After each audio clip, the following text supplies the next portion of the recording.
పెగడపల్లి గ్రామంలో దళిత కుటుంబాలు చెందిన మేము కొంతమంది ఉన్నాం. సరే, వాళ్ళు కూడా 200 మంది ఉన్నారు. మేము ఒక్కటే మేమేమన్నామంటే మేము 10-14 బోనాలు వస్తాం, దానికి వెళ్ళేందుకు అని మేమంటే పద్దు అసలే రావద్దని చెప్పని కొంతమంది వాళ్ళ దాంట్లో నంబర్లు వాళ్ళ పెద్దగౌడు వాళ్ళందరూ అనడం జరిగింది. దానికి మా సర్పంచ్, మాజీ ఎంపీ, జడ్పీటీసీ వీళ్ళందరూ వెళ్ళొద్దా రండి మాట్లాడుకుందాం, మీరు ఒక 5 వాళ్ళు ఒక 5 రమ్మంటే వాళ్ళ ఆఫీసులకే పోయినాం. 2 ఎస్ఐలు ఉన్నారు, 10 మంది కానిస్టేబుల్ ఉన్నారు, అందరి సమక్షంలో మాట్లాడినాం. సరేనా మీరు ఒక డిస్టెన్స్లో వెళ్ళిపోయి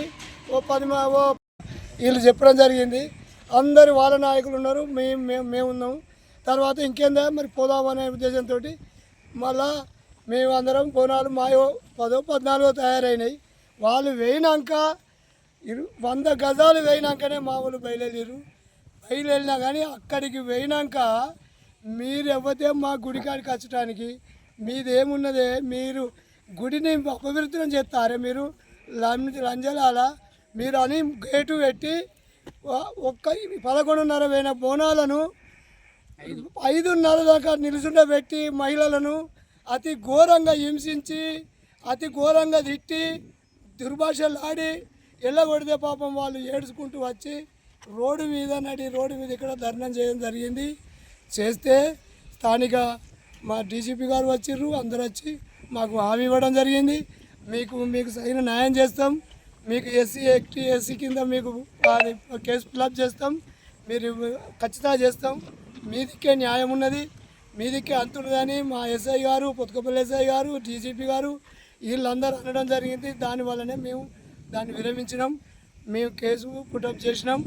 కాకపోతే మాకు తొందరగా కేసు పుటప్ అయ్యేటట్టు చూసి మా దళితుల ఆత్మరక్షణ కల్పించాలని కోరుకుంటూ మా వైపు నచ్చిన పెద్దలు, మా సంఘ నాయకులు అందరికీ కృతజ్ఞతలు తెలుపుకుంటున్నాం. గ్రామంలో సోమవారం నాడు రేణుకా ఎల్లమ్మ బోనాలు కార్యక్రమం జరిగింది. అందులో గౌడ కులస్తులకు మాకు అంటే ఎస్సీ మాదిగలకు జరిగినటువంటి ఈ ఘర్షణలో మేము బోనాలు పట్టకపోతే వాళ్ళు అడ్డనడం జరిగింది. అక్కడ మా యొక్క మహిళలు సుమారు ఒక 5 గంటలు బోనాలు ఎత్తుకొని నిలబడడం జరిగింది.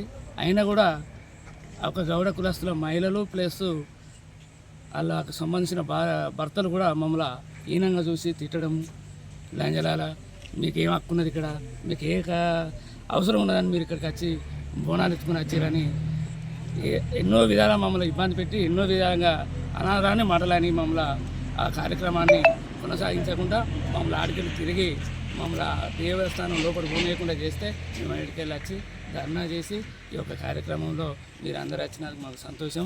ఈ కార్యక్రమాన్ని వాళ్ళని అరెస్ట్ అయ్యేదాకా మీరు కూడా మాకు సహకరించాలని మనవి చేస్తూ ఈ అవకాశం మీ అందరికీ నమస్కారం చేసుకుంటూ